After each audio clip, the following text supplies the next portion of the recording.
Hello and welcome into my second entry in this series. Let's get started off with the first bullet point here.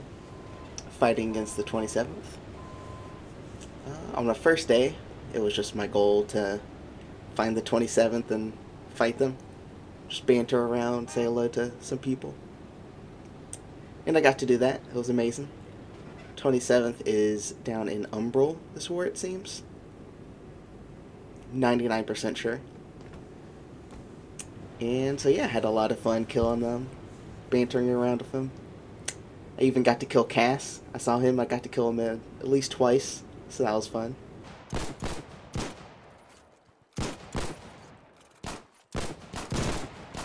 Cass! Yes, I got Cass finally! Let's go! Let's go! Oh, hello again, Cass. Fuck you. And I also got to kill, who else? I saw Acre. Thank you. They're inside these houses here. Our house in the middle of the street. No.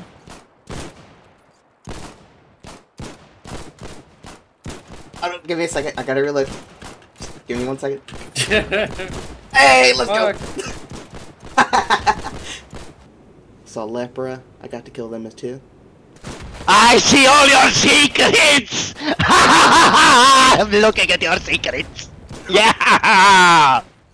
And I even saw a hipster there at one point. I haven't even seen him in like 2 years. Kind of sad that I'm not playing Warden to see him. But yeah, it is what it is. Hipster!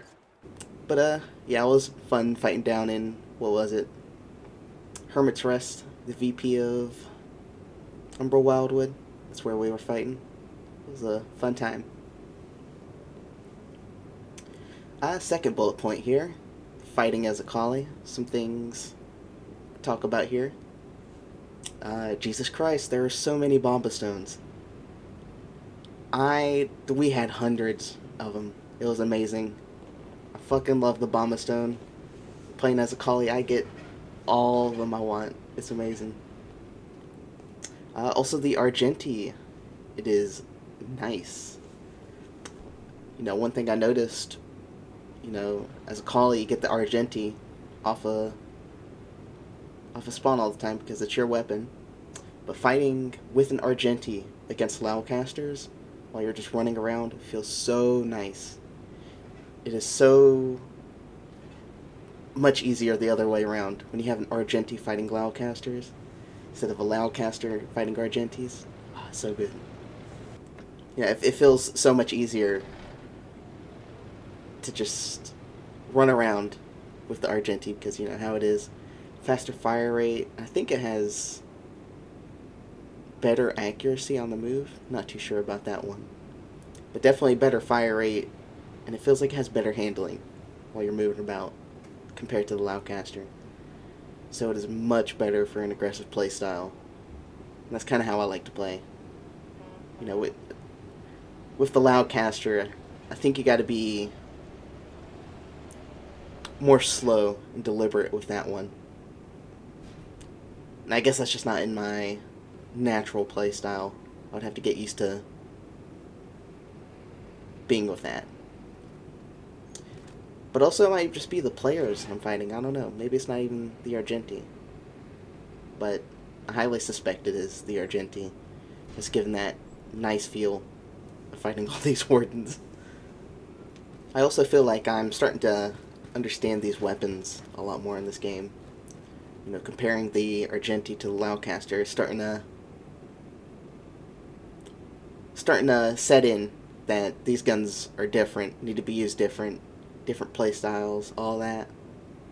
You know, it's starting to set in now that I'm playing with the Argenti so much. You know, with the Argenti, you can run around a lot more, be a lot more aggressive. But with the Loudcaster, you gotta be more slow.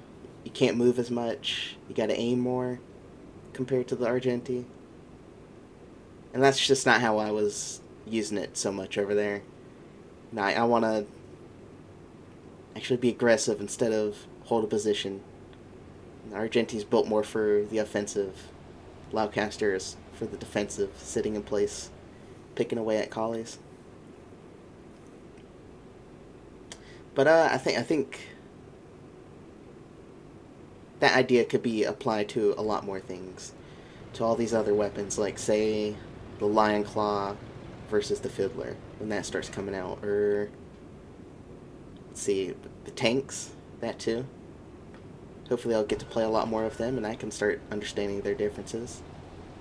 You know, as I already know, collie tanks have a lot more health. Well, not a lot more health, they have more health.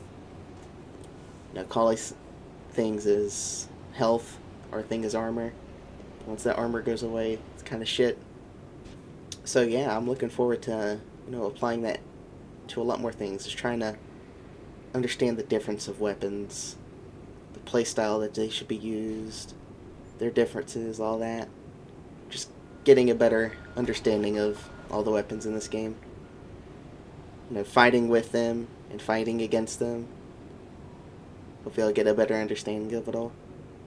Also, last bullet point of fighting as a collie.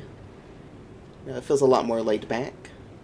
I don't know if this is because, you know, I'm in an entire new place, no expectations.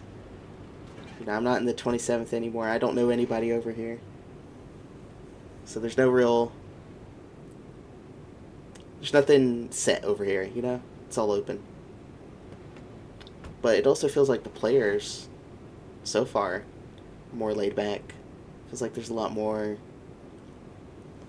newer and casual players on the colonial side of the game, but, you know, it's just my first day, so I don't know how true that is. We'll see over the course of time. Alright, last bullet point here. When I return to the Wardens, do I want to rejoin V in other vet discords? Such as like Tap Time, Partisan House, all that. You know, being away from it, you know, it's showing me some things, seeing how it impacts me. You know, being around the people of V, that V culture, Warden vet culture that goes on in places like V, and I feel like it has a bad effect on me. You know, it feels, you know, being around it, I feel drawn toward it. You know, there's that saying, you are who you surround yourself with. And I don't know if calling it a toxic culture is the best way to describe it. But it is definitely a culture I do not agree with, find bad, just doesn't fit for me. But even though I try and keep my distance, you know, don't interact with it too much, try and stick to its good parts, you know, it's still a package deal. You know, the good comes with the bad. You know, as I said, you are who you surround yourself with. You know, I feel myself drawn to it still. Like, even just trying to stick to the good, I get drawn to the bad as well, since it's just a package deal. So it's had me thinking if, you know, maybe I don't even, when I go back to the Wardens, I'll just leave V, never return. And, you know, even as a Warden, you know, that has crossed my mind, just to leave V, never return. But, you know, I like being a part of the community, see what's going on in V. 'Cause that's where a bunch of interesting stuff happens. You can learn about things. Even if it isn't happening in V, you can just hear about it in there. It's like news, I guess. But, you know, V has its good sides, has its bad sides. It's a package deal. And playing as a collie, you know, leaving it for a while. Shit, it's only been like 2-3 days, not in V, but but it's making me question whether I want to go back there. And, you know, I have some time to figure that out, find the answer to that question, whether I want to go back. Right now, I'm leaning towards I do not want to go back. And, you know, I think a good way of testing how I'll feel about that is when I go back to the 27th and Wardens for the Airborne Update War. Then maybe I just won't join V. You know, I'll just leave that server. Well, actually, no. I'm not going to leave the server. They have some emojis I want. I will not be verified in that server, though. Because I do want the emojis there. But yeah, I'll probably test it out then. Go war without V. See how I like it. See how I don't like it. Make the decision from there. But, yeah, I guess that will be all for this entry today. Alright, have a good day.